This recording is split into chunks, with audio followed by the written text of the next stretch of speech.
Fin septembre, le patron des patrons locaux a changé de visage.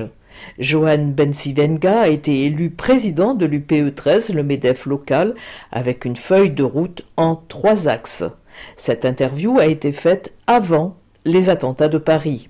À votre élection, vous avez pris une feuille de route avec 3 grands axes d'action. D'abord, aider les entreprises dont le territoire tire la richesse. Alors effectivement, le but de l'UPE 13, c'est de favoriser le terreau pour que l'économie fonctionne, que les entreprises fonctionnent et que les entreprises fassent ce pour quoi elles sont faites, qu'elles génèrent des emplois pour nos enfants et pour nos concitoyens. Alors, une action justement dans ce cadre ?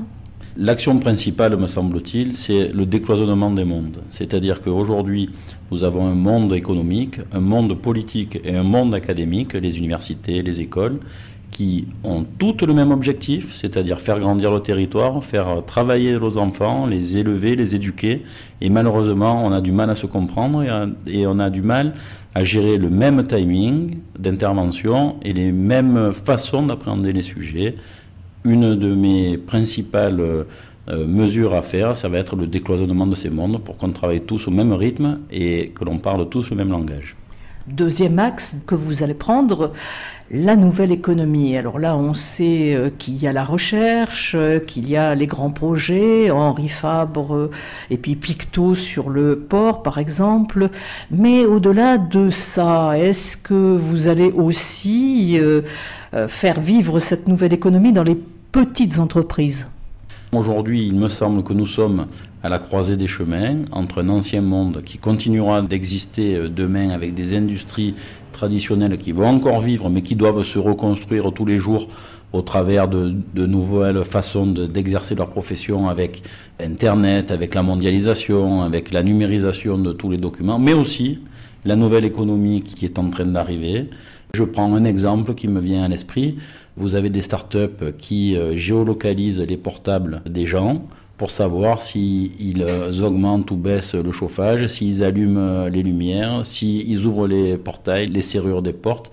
Donc tout ce nouveau monde qui est en train d'arriver, qu'on a du mal à appréhender, comment l'UP va être capable de faire en sorte que les deux mondes coexistent et que les deux mondes arrivent à travailler ensemble pour bâtir la cité de demain. Alors là aussi, vous devrez prendre votre bâton de pèlerin parce que c'est pas évident, justement. Il y a une résistance dans les toutes petites entreprises pour se mettre à Internet, mais au-delà, pour faire beaucoup plus de choses. Le paiement, par exemple, sans contact. Toute cette nouvelle procédure, ça ne va pas de soi.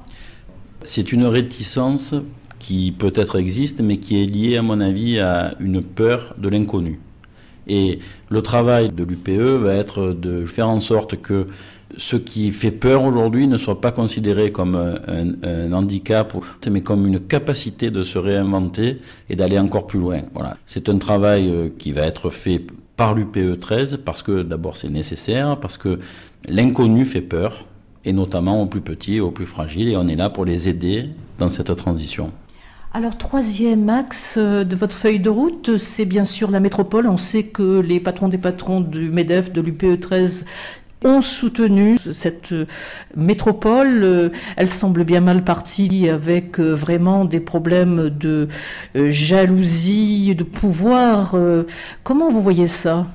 Alors nous, on voit ça d'un œil assez circonspect, pour pas dire un mot plus lourd.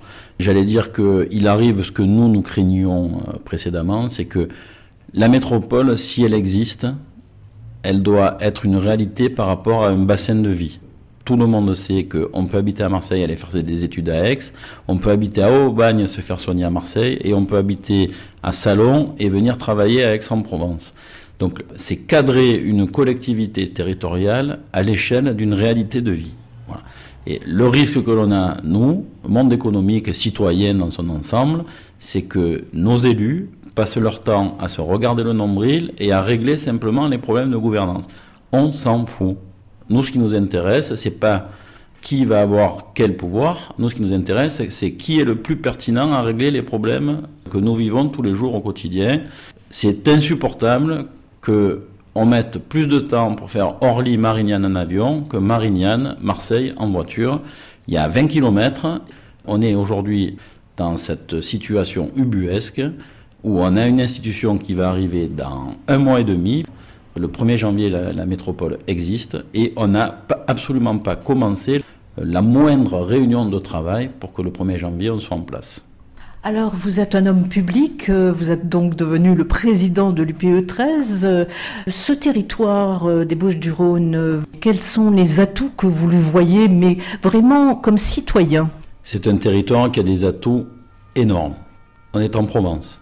On est dans une situation géographique qui est idéalement placée avec un climat merveilleux, ouvert sur la Méditerranée et donc sur le monde, porte d'entrée mais porte de sortie, avec des actifs comme le grand port maritime qui est un actif qui, s'il fallait qu'on le reconstruise aujourd'hui, on n'aurait plus les moyens de le bâtir. Donc cet outil-là existe. On a des richesses en termes de soleil, en termes de vent, en termes d'eau. On a des productions de centrales hydroélectriques. Bref, on a vraiment tout pour être un des départements leaders de la France et de l'Europe. On a aussi certains inconvénients, et l'inconvénient, c'est que ce territoire manquait de vision globale.